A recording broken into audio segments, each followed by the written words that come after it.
So, hi everyone. I'm here with Dr. Cece Bates, who is a professor of literacy education at Clemson University. And I am so thrilled to be talking to you again. First of all, I'm a giant fan of your book. I don't know if it's showing up here, Interactive Writing, Developing Readers Through Writing. And I am also just so in awe of how much you know about literacy learning and can teach us all.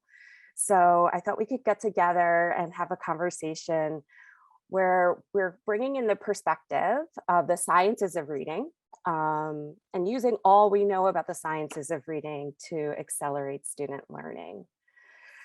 So maybe we can begin just by talking about what we know is out there right now. There's a lot of tension that we've noted around reading instruction. And these tensions tend to make us pause and really affirm, rethink, revise our practices with students. And so I'm wondering if you could just maybe start us off with some of the things that you've been thinking about in terms of the tensions. Sure. I think that if we're not careful, this conversation around the teaching of reading becomes very polarizing, and people fall out on I guess on different sides of the fence. And I really wholeheartedly believe that everyone is here because they believe in empowering children to become literate. Uh, I think that instead of thinking about what side of the fence we're on, we need to kind of find the gate in the fence, and we need to open that gate, and we need to make sure that we are listening to the other side, and that we are really thinking through what we know and what we're learning about how children learn to read and how that informs our instructional practices, because there are things to be learned from both sides, and there is definitely, I think, more common ground. And when we get into these conversations, oftentimes on social media, you see these kind of polarizing comments. I don't think that's in the best interest of children or teachers. Yes, I hear you. And like you said, I think we have more in common. And I really think that common thread is that we all want to support students in becoming stronger and stronger readers. And really, Definitely. it comes down to the classroom level. So there's a lot of theoretical conversation that happens among grown-ups and teaching reading, and that's really important. And what I think is equally, or maybe even more important, is now how do we take the theoretical and make it practical at the classroom level? So I'm hoping that we can focus our conversation on that today. So Great. maybe start with what's your first idea of taking all of the theoretical and making it practical in the classroom to really benefit young literacy learners? I think, Patty, first of all, we have to know why we're doing what we're doing. So the rationale for the decisions that we make in a classroom is so important. And what feeds into that rationale is a deep knowledge and understanding about literacy and literacy processing. So I think sometimes where there's a disconnect is in the language that we use. So I may, in my work with children, refer to a letter combination or a part. And I know, how to speak to both audiences. So I can clearly identify the difference between a phoneme and a grapheme. And I can use that language in conversations with colleagues at the university level, but that's not the language I'm using with children. And I think that's often the case with teachers. They understand what they're doing with children, but they may not use the language that represents that to researchers, to policymakers. And so oftentimes I think that there's this confusion around how teachers are coming to teach reading.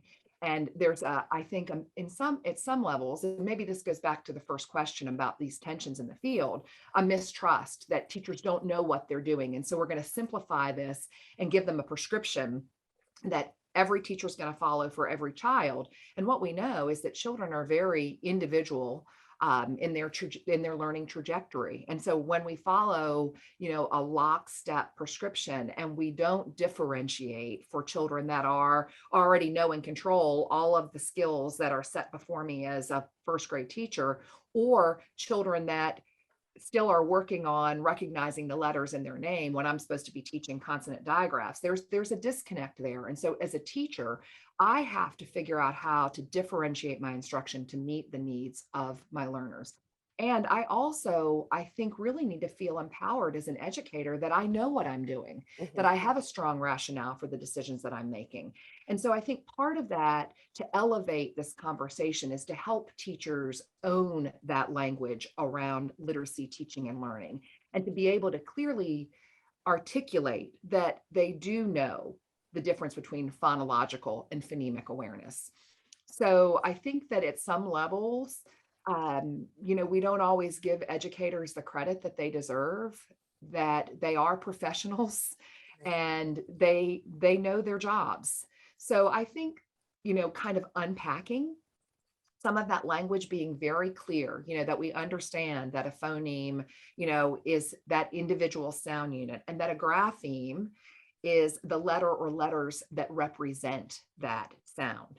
So, I think sometimes when teachers are in pre-service programs, we teach those things, but they get out in the field and now all of a sudden they've got a child that's having difficulty. And so, going back, I think, and engaging in ongoing professional learning where we revisit some of these concepts that were taught in a pre-service program now in light of individuals in their current context. So what does that mean for me as a second grade teacher with a child or children in my second grade class that are reading well below grade level? So, understanding that language in light of our current context and revisiting how that changes from child to child and grade level to grade level. I think those are important things that we need to understand. There's a lot of conversation right now about phonemic awareness and about phonics. And I think really being clear about the definitions and terms that we're using so that we are all speaking the same language. Yes. So that if I'm in a conversation with school administrators and teachers that and parents, that everyone is on the same page. And when we talk about, children having challenges around some of these issues, that we are using a common language. So there's no concern that, well, the teacher doesn't really understand. And it may be because she's referring to some of the things that she's doing in the classroom in the ways in which she would talk to the children about those things. And, when I'm talking with children, I use terminology that's very different than I'm going to use with educators. And that's even different than oftentimes the ways in which I engage parents in conversation around the teaching of reading, because there's a different level of understanding for all of those players. Yes, absolutely. And I think that's so wise to say, because if we can't speak a common language around supporting children, and knowing that that language is going to shift with different people, depending on who we're talking to, but knowing that language across, like you said, with children, with parents, with colleagues, with in professional settings, when we speak that common language, we are better able to communicate, especially around what you said earlier about where we have more common ground than we don't. So what comes to mind then, after thinking about this common language, what comes to mind for me as an educator then is, how do teachers go about finding those places and spaces within student learning to be able to figure out where instruction is most needed and what instruction is most needed. So of course, I'm coming then to assessment. So sure. Could you give us, I know this is like a full college course, but if you could give us just some important things that as educators to either validate or remind us of assessing the whole student reader. Of course, keeping sciences of reading in mind, but as we think about this practical part of looking at the whole reader, can you just give us a couple of things to think about? Sure. And I say this pretty regularly. I think sometimes assessment is almost a dirty word. Mm, It comes with so much baggage, but it really is what drives our instructional decision making. So I think sometimes it gets tangled up with standardized assessments and summative assessments where we're only looking at what children can do at the end of the school year. But really, as a teacher, what I need to know is how I'm going to get them from point A to point B. So it's really using assessments to determine where students are. And as an educator, it's incumbent upon me as a professional to understand that developmental continuum and the educational expectations for the grade level that I'm teaching. mhm, And then I'm going to use that information in tandem to really kind of chart a path for a child's accelerative progress.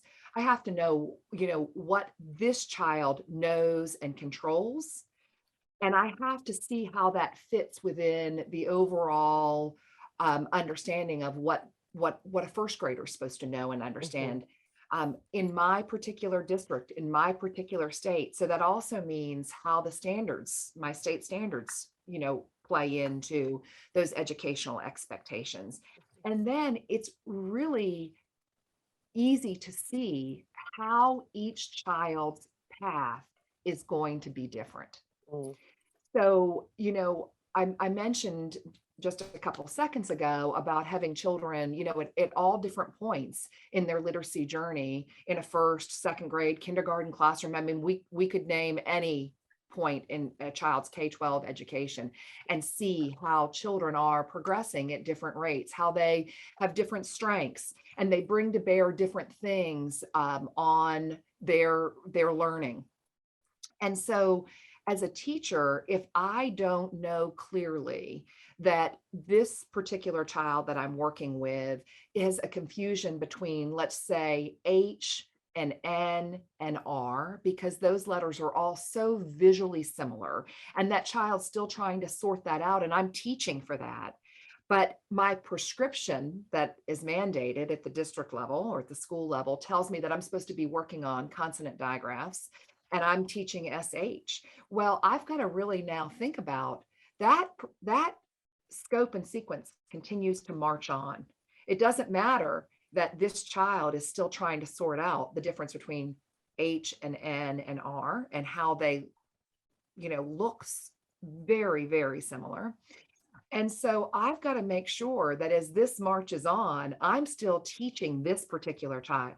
And yes. so I think that's where we have to really think about, children holistically, and that I'm not teaching a class of 25, I'm teaching 25 individuals that each have very unique strengths and are on different paths on that continuum. Yes. So I guess, okay, so you've got the assessment and you're looking at all of these factors that you just mentioned.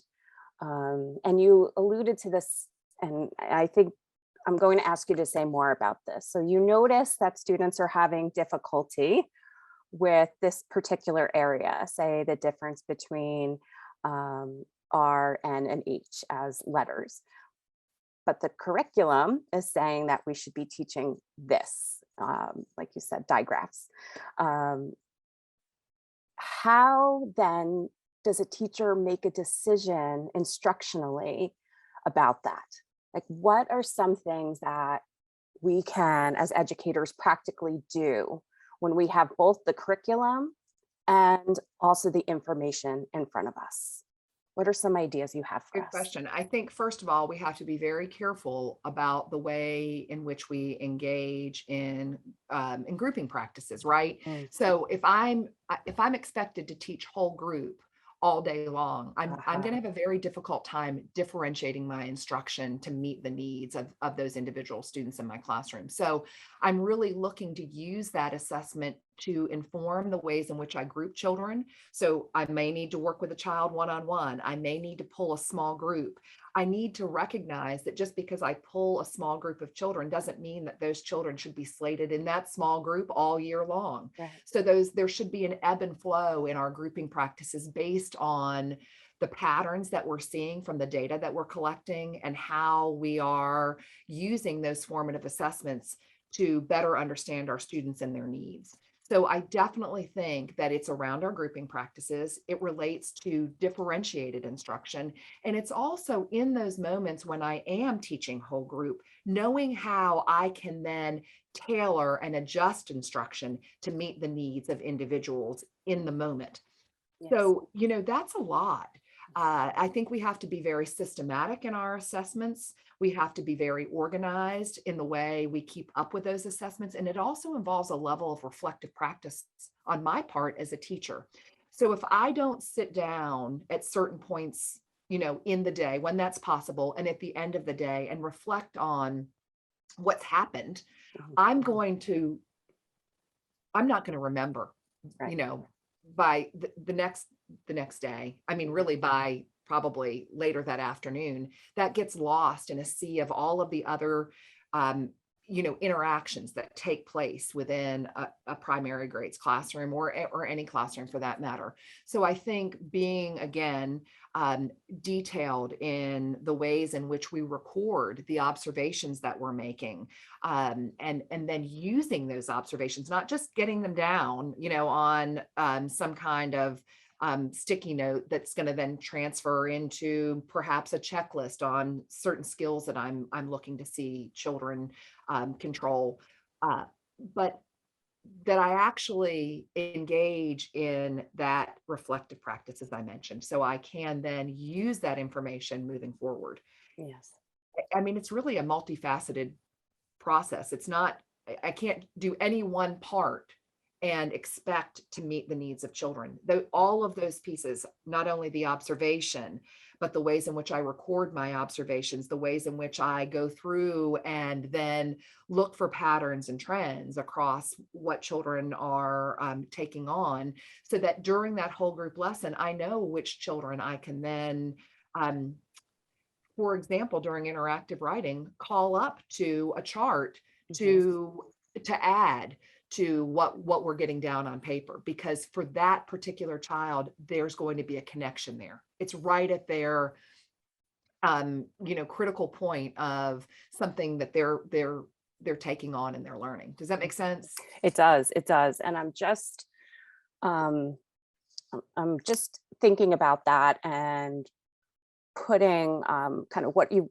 said into some practical steps that almost summarizing what you're saying here, Cece. So what I think you're saying, and tell me if this is correct, is first, we know it's important for us as educators to know what we're assessing, and whatever lingo we're using with different people, we all know what we're assessing, and we're assessing that whole child.